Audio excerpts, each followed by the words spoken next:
பொம்மிக்குட்டி channel உங்களை அன்புடன் வரவேற்கிறது. வாங்க எல்லாரும் வீடியோக்குள்ள போய் பார்க்கலாம்.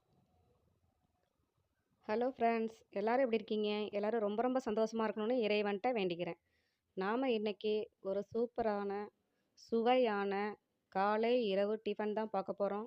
ஈவினிங் டிஃபனாகவும் சாப்பிட்டுக்கலாம். அதை எப்படி செய்யலாங்கிறத நம்ம வீடியோக்குள்ளே போய் பார்த்து தெரிஞ்சுக்கலாம்.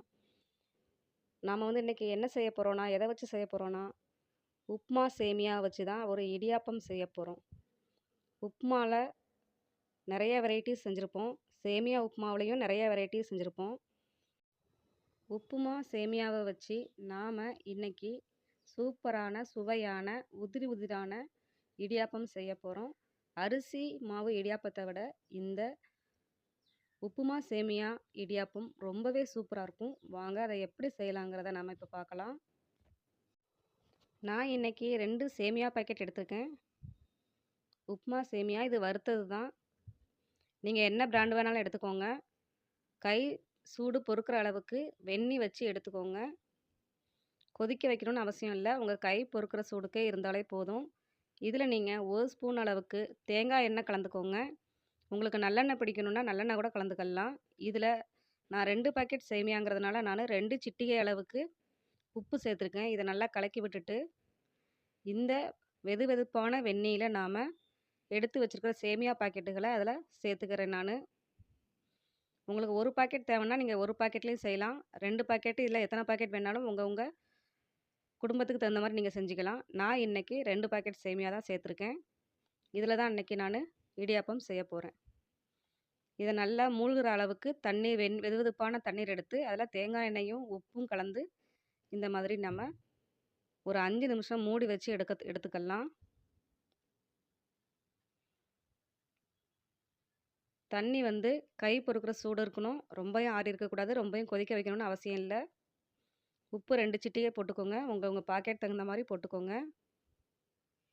இப்போ இதை நல்லா மூடி நம்ம 5 நிமிஷம் கழித்து பார்க்கலாம். சேமியாவை வெந்நீரில் ஊற வச்சுட்டு நாம் தேங்காய் உங்களுக்கு எவ்வளோ தேங்காய் தேவையோ அவ்வளோ எடுத்துக்கோங்க. நான் ஒரு அரை முறி தேங்காய் எடுத்திருக்கேன்.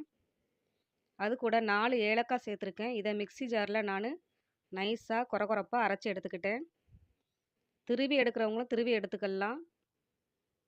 பாருங்கள், நல்லா உதிரி உதிரான தேங்காய் துருவல் நமக்கு கிடச்சிருக்கு.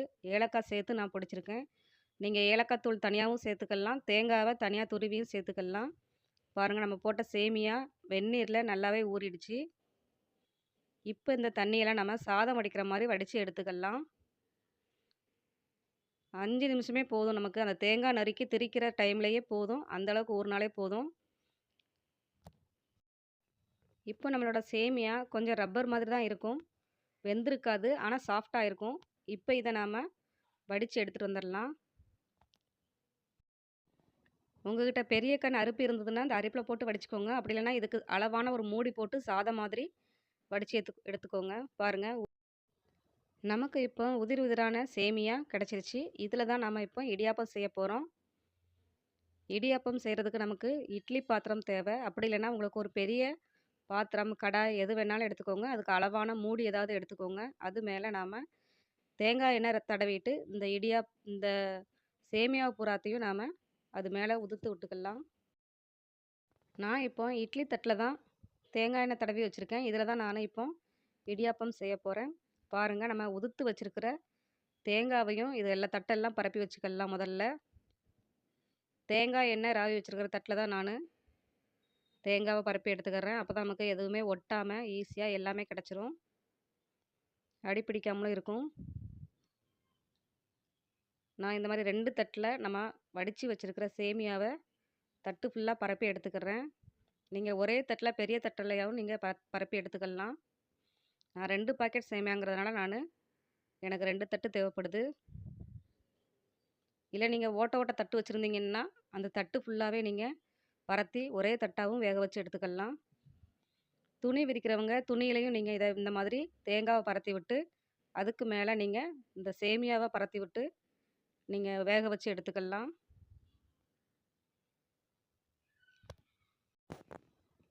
பாருங்கள், நம்மளுக்கு இட்லி தட்டு சூப்பராக ரெடி ஆயிடுச்சு. இப்போ இதை நான் இட்லி பானையில் வச்சு வேக வச்சு எடுத்துக்க போகிறேன்.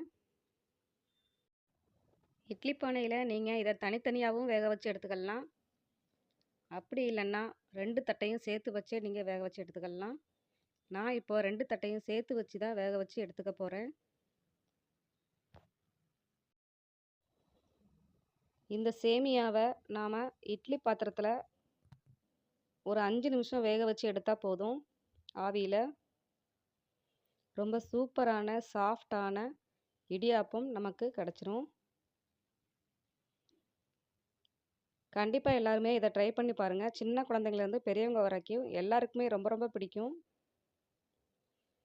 நீங்கள் அரிசி மாவில் செய்கிற இடியாப்பத்தை விட இந்த இடியாப்பம் ரொம்ப சாஃப்டாக ரொம்ப டேஸ்ட்டாக இருக்கும்.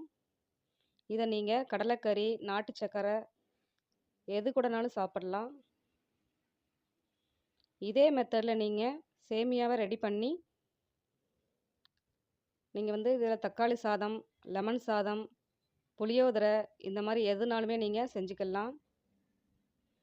நான் இன்றைக்கி நாட்டு சக்கரை சேர்த்து தான் நான் இடியாப்பம் செய்கிறேன். பாருங்கள், ரொம்ப சூப்பராக சாஃப்டாக வந்துருச்சு. நல்லா தேங்காய் எண்ணெய் வாசனையோட, தேங்காய் துருவல் வாசனையோட, ஏலக்காய் வாசனையோட சூப்பரான நமக்கு சேமியா இடியாப்பம் கிடச்சிருச்சு. இதை நீங்கள் குழந்தைங்களுக்கு டிஃபன் பாக்ஸில் கொடுத்து விடனாலும் கொடுத்து விடலாம். ரொம்பவே சூப்பராக இருக்கும். டேஸ்ட்டு சாஃப்டாகவும் இருக்கும் ரொம்ப நேரத்துக்கு. நமக்கு நாம் இடியாப்பம் கஷ்டப்பட்டு இடியாப்ப குழலில் போட்டு சுற்றி தான் செஞ்சு சாப்பிட்டுப்போம். இந்த மாதிரி இடியாப்பம் செஞ்சு சாப்பிடுங்க. வேலையும் ரொம்பவே ஈஸி, சீக்கிரமாக நமக்கு வேலையும் முடியும். பாருங்கள் எவ்வளோ உதிர் உதிராக இருக்குன்னு. எத்தனை தட்டு எத்தனை பிளேட் வேணாலும் சாப்பிட்டுட்டே போகலாம். கடலைக்கறி இருந்துச்சுன்னா நாட்டு சக்கரை போட்டும் நல்லாவே நம்ம சாப்பிட்லாம். ரொம்ப டேஸ்ட்டாக இருக்கும். இது கூட நீங்கள் நெய் தேவைன்னா 1 ஸ்பூன் சேர்த்துக்கோங்க. இன்னுமே சாஃப்டாக இருக்கும். நாட்டு சக்கரை, வாழைப்பழம் அது போட்டும் பெசரி சாப்பிடலாம். இல்லை வெறும் நாட்டு சக்கரோட மட்டுமே சாப்பிடலாம். ஜீனி வேணாலும் உங்கள் டேஸ்ட்டுக்கு தகுந்த மாதிரி சேர்த்துக்கோங்க. அருமையான சேமியா உப்புமா வச்சு நாம் இடியாப்பம் செஞ்சுருக்கோம். ரொம்ப டேஸ்ட்டாக இருக்கும். கண்டிப்பாக எல்லாருக்குமே ரொம்ப ரொம்ப பிடிக்கும். செஞ்சு பார்த்துட்டு கமெண்ட் பண்ணுங்கள் எப்படி இருந்துச்சுன்னு டேஸ்ட்டு. இது கூட நீங்கள் ஏலக்காய் சேர்த்து தேங்காய் பால் எடுத்து கூட நீங்கள் சாப்பிடலாம். ரொம்ப டேஸ்ட்டாக இருக்கும். சேமியாவில் உப்புமா, இடியாப்பம், கேசரி இந்த மாதிரி நிறைய வெரைட்டிஸ் செய்யலாம். நான் இன்றைக்கி நாட்டு சக்கரை சேர்த்து தான் சாப்பிட போகிறேன். வாங்க எல்லாருமே சேர்ந்து சாப்பிடலாம். நம்ம சேனலை தொடர்ந்து பார்க்குறவங்க ஃபுல் வீடியோ பார்த்து சப்போர்ட் பண்ணுங்கள். சப்ஸ்கிரைப் பண்ணாதவங்க சப்ஸ்கிரைப் பண்ணிக்கோங்க. லைக் போடாதவங்களாம் லைக் போட்டுட்டு பாருங்கள். கமெண்ட் பண்ணணும்னு நினைக்கிறவங்க கமெண்ட் பண்ணுங்கள். இன்னும் நிறைய வீடியோக்கள் நம்ம சேனலில் வரப்போகுது. கண்டிப்பாக எல்லாரும் பொறுமையாக பார்த்து அதுக்கு சப்போர்ட் பண்ணுங்கள். இது வரைக்கும் சப்போர்ட் பண்ணவங்களுக்கும் ரொம்ப ரொம்ப நன்றி. என்னுடைய வீடியோக்களை பார்த்து சப்போர்ட் பண்ணுற அன்பர்கள், நண்பர்கள், உற்றார் உறவினர்கள் எல்லோருக்குமே ரொம்ப ரொம்ப ரொம்ப நன்றி. குறைஞ்சது ஒரு 5 நிமிஷமாவது ஃபுல் வீடியோ பார்க்குறதுக்கு ட்ரை பண்ணுங்கள். ஓகே, சப்ஸ்கிரைப் பண்ணுங்க, பெல் அமுக்குங்க. Thank you all.